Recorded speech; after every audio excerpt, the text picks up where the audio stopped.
हम कैसे हैं? ठीक ठाक हैं। उम्मीद करता हूँ आप सब बेहतरीन से होंगे। आज हम एक्सरसाइज 4.3 का क्वेश्चन नंबर 4 करेंगे और हमारा टॉपिक है प्रॉपर फ्रैक्शन। वाजिब कसरों में तहलील करें। Let's start. Dissolve the partial fraction, जुज़वी कसरों में, मतलब ये हमारे पास कसर है, ये एक वाजिब कसर है क्योंकि ये ऊपर पावर 1 है और नीचे 2 और 1 3, तो ये हमारे पास एक प्रॉपर फ्रैक्शन है। इसको हम सॉल्व करते हैं। सॉल्यूशन, सपोज दैट, फर्ज करें कि ये जो हमारे पास प्रॉपर फ्रैक्शन है इसको हमने पार्शियल फ्रैक्शन में फर्ज करके लिखना है। ये हमारी प्रॉपर फ्रैक्शन हो गई और ये हमारी जो x+3 है इसके ऊपर एक कांस्टेंट आएगा और इधर आप देखो, पहले हम लिख लेते हैं x² + 1। ये एक यकदर्जी मसावात है क्योंकि x⁴ है, एक कांस्टेंट। ये दो दर्जी मसावात है, प्योर दो दर्जी। x⁴ है तो इधर आपने पहले लिखना है b और एक x कम करके 2 है तो इसके बाद 1 आती है और ये कांस्टेंट 1 है, इसकी जगह c। इस तरह आपने इसको तोड़ के लिखना है। ये होगी क्वेश्चन नंबर 1। मेन काम ही यही है, जिसको ये आता है आगे आपको समझ लगती जाएगी। फिर आपने लेफ्ट हैंड साइड को ऐसे वैसे लिख देना जैसे का है x+3 x² + 1 और राइट हैंड साइड में लेना है एलसीएम, दो ऑफ x+3 को मल्टीप्लाई करेंगे x² + 1 से क्योंकि दोनों डिफरेंट फ्रैक्शन में हैं। इधर आपको ये पहले लिखना है a फर्स्ट टर्म, तो इधर से देखें आप, ये डिनोमिनेटर जो x+3 है x+3 कट गया तो इधर से बच गया x² + 1 प्लस, अब ये सेकंड टर्म bx + c, इधर से x² + 1 और x² + 1 कटिंग हो गया। जब इसको हमने डिवाइड किया तो यहाँ सिर्फ बच गया x+3। तो ये आप देख सकते हैं दोनों का जो मुखरज है वो आपस में कैंसिल हो गए, सेम थे दोनों की, तो ये कैंसिल हो गए। 9x - 7 बच गया, बाकी ax² + 1 plus bx + c x+3। ये आ गई क्वेश्चन नंबर 2। अब आपने इसको यूज करना है x+3 को और a को हमें फाइंड आउट करना है। Put x+3 = 0। ये हमारे पास क्या है? फैक्टर मेथड, जिसमें हम x की वैल्यू निकालते हैं, या रिमाइंडर मेथड कह सकते हो। ये +3 है तो इधर आ जाएगा -3, तो इसको हमने पुट करना है इन क्वेश्चन नंबर 2। ये ऊपर है, जहाँ जहाँ x है वहाँ हम रखेंगे -3 को। -3 - 7, यहाँ आ गया -3 का होल का स्क्वायर +1 प्लस b, x की जगह आप लिखोगे -3 प्लस c, इधर फिर -3 + 3, ये आपका हो गया 0। तो ये सारी टर्म में 0 हो गई, बस a निकलेगा इधर से। 9 को 3 से मल्टीप्लाई किया, -27 और -7 वैसे -7 -3 का स्क्वायर लेंगे, माइनस खत्म हो जाएगा, प्लस का 9, 27 और -7 ये हो गया -34। करेंगे प्लस, निकल आमद बड़ी की और इधर आ जाएगा 9 और 1 10, तो -34 इक्वल आ गया 10 लेके, जब मल्टीप्लाई किया तो 10 इधर मल्टीप्लाई और इधर आगे हो जाएगा डिवाइड।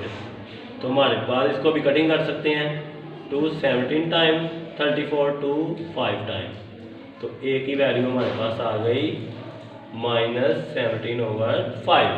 अब हमने इन दो कांस्टेंट की वैल्यू निकाल ली है कंपेयर करके, क्वाड्रेटिक क्वेश्चन बना के दोनों तरफ। सॉल्विंग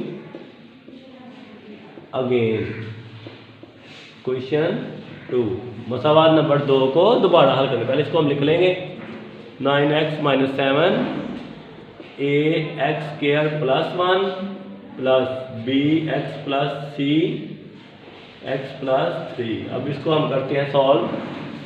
9x - 7 a को x² से मल्टीप्लाई करेंगे ax² + a। अब इधर आपने bx को लेना है कॉमन, x+3 लिख लेनी है ये वाली टर्म दोबारा, फिर c बड़ी x+3। अब हम इनको जस्ट मल्टीप्लाई करना है, पहले bx को फिर c को, इधर मैं पहले ऑलरेडी कर चुका हूँ। ax² + a प्लस b और x को x से मल्टीप्लाई किया, bx² बन गया 3bx plus cx plus 3c। अब हम इधर लिखेंगे सेम वैल्यू लिखेंगे, ax² सेम वेरिएबल, दूसरा है bx², ये दोनों क्या है? दो दर्जी मसावात बनने लगी है, प्लस फिर 3bx xy लिखेंगे प्लस cx और फिर लिखेंगे कांस्टेंट जिनके साथ x नहीं है, a प्लस 3c। अब आपने इधर दो दर्जी मसावात में हमारे पास इधर एक्स स्क्वायर वाली है उधर नहीं है, तो आपने लिख लेना है 0 एक्स स्क्वायर खुद से। ये हमारी क्वाड्रेटिक इक्वेशन कंप्लीट हो चुकी है इधर लेफ्ट साइड पे। अब राइट साइड पे आप जस्ट कॉमन ले लें, इन दोनों में से क्या कॉमन है, एक्स स्क्वायर, इन दोनों में से क्या कॉमन है, एक्स, 3b प्लस सी, और ये जस्ट वैसे की वैसे रहेगी क्योंकि इनमें एक्स नहीं है। अब आपने लिखना है कंपेयरिंग कोएफिशिएंट, कोएफिशिएंट बोलते हैं अदिश सिरों को। अदिश सिर क्या है, ये वाले, एक्स स्क्वायर का a प्लस बी है और इधर एक्स स्क्वायर का 0। Coefficients of x square on both side, दोनों तरफ एक्स स्क्वायर के अदिश सिरों का मुआवजा करने से, कंपेयरिंग मैंने मुआवजा करने से, इधर हमारे पास 0 बच गया। जब हमने एक्स स्क्वायर के मुआवजा किया लेफ्ट साइड से और राइट साइड से a प्लस बी, तो 0 का 0 आ गया और हमारे पास a की ऑलरेडी वैल्यू है, क्या है, -17/5, तो इधर माइनस हो रही है, इधर आगे हो जाएगी प्लस। तो हमारे पास जो b की वैल्यू है वो भी आ चुकी है। अब हम लास्ट स्टेप जो करेंगे, थर्ड कोएफिशिएंट निकालेंगे c को, वो भी हम कंपेयर करेंगे। इधर कर लेते हैं, comparing coefficient of x on both side, मतलब कि x के जो अदिश सिर हैं उनका दोनों तरफ मुआवजा करने से। मुआवजा मतलब कि लेफ्ट साइड को राइट साइड के इक्वल लिखना है। इधर आप देखें 3b प्लस सी है x के लिहाज से, और इधर क्या है, लेफ्ट साइड पे 9 और राइट पे 3b प्लस सी, तो 9 इक्वल आ गया 3b प्लस सी, 9 फिर इक्वल आ गया। हमारे पास b की वैल्यू पहले ऑलरेडी गिवन है, वो हम इधर दर्ज कर लेंगे, b की जगह लिखेंगे 17/5, 9 इक्वल आ गया, 17 को 3 से मल्टीप्लाई करेंगे 51 डिवाइडेड बाय 5, तो इधर प्लस हो रहा है, इधर आकर हो जाएगा माइनस, इक्वल यहाँ सिर्फ रह गया c, तो इसका लेंगे एलसीएम, एलसीएम आ गया 5, 5 9 टाइम 45, यहाँ -51 वैसे के वैसे आ गया। 51 में से 45 निकालेंगे 6 और अलामत माइनस की, और ये हमारे पास आ गई c की वैल्यू। अब लास्ट हमारा जो स्टेप है उसमें हमने c की भी है वैल्यू, b की भी है, a की भी है, इक्वेशन हमारे में यूज करेंगे और हमारा आंसर आ जाएगा। इधर लिखेंगे putting the values of a, b and c in equation 1। पहले लेफ्ट साइड वैसे के वैसे जो हमारा क्वेश्चन है वो वैसे का वैसे आ जाएगा, वो हमारी क्या थी, प्रॉपर फ्रैक्शन, और जो हमारी पार्शियल फ्रैक्शन है वो हमने सपोज की हुई थी, उनकी हमने ABC कांस्टेंट की वैल्यू दर्ज करनी है। तो a की वैल्यू हमारे पास थी -17/5, नीचे आ गया x प्लस 3। अब b की तरफ चलते हैं, प्लस b की वैल्यू आई थी 17/5 प्लस की, और इधर साथ x। फिर c की तरफ चलते हैं, तो प्लस माइनस आप डायरेक्ट लिख लेंगे क्योंकि वो प्लस क्या है तो ये माइनस क्या है, तो मैंने इधर डायरेक्ट कर दिया -6/5, तो इधर आ गया x स्क्वायर प्लस 1।